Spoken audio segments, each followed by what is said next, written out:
The choice of my stories have always been kind of opportunistic in the sense that it would depend if you have money to spend time and if you would have basically a lot of materialistic options to do whatever you want.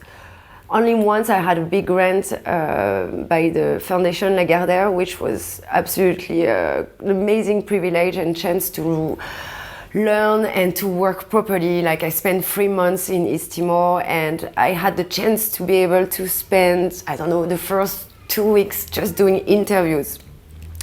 Just informal interviews with different NGOs in order to find out what would be the best story essays that could talk about the poverty of the country. The entire project was called From Independency to Dependency because East Timor became independent in 2002. But since then, the country has become more and more dependent from foreign aid, and even in terms of security, the UN had to come back. So I wanted to do an essay about poverty and dependency, but I didn't want to take pictures of like little kids with running nose or with swollen bellies. That wouldn't be interesting. And by having the chance and the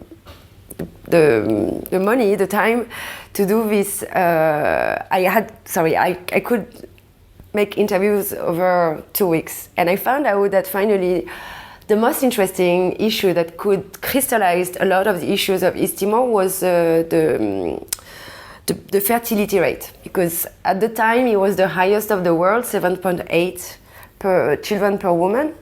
So it was the chance to talk about the influence of the Catholic and Protestant Church, to talk about the lack of education, to talk about the lack of access to health, to talk about the need for the population to rebuild itself, and that's the best way that I have worked, I think.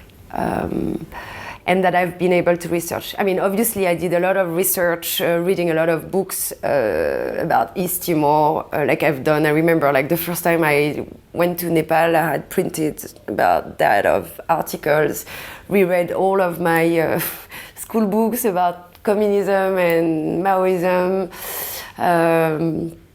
and had prepared very, very academic, actually way too academic, plan of interview, but which at the end I didn't really use. But this is how I prepared the best. And sometimes you don't really have the time to prepare yourself, and you have to go with the flow.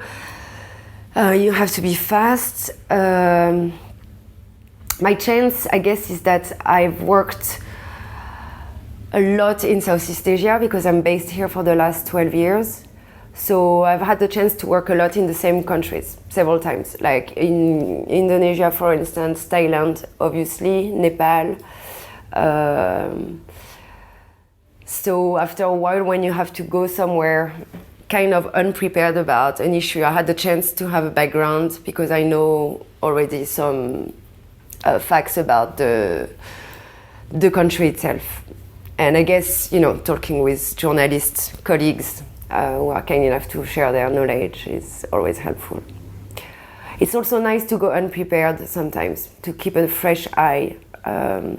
What I say to the students is that it's good to go with a very tight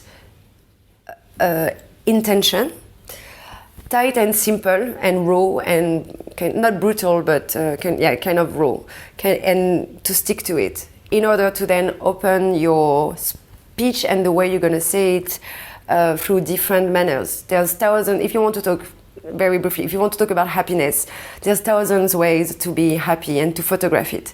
But stick to happiness, a certain kind of happiness, to narrow it even more, and then you develop it and open up and be open to anything.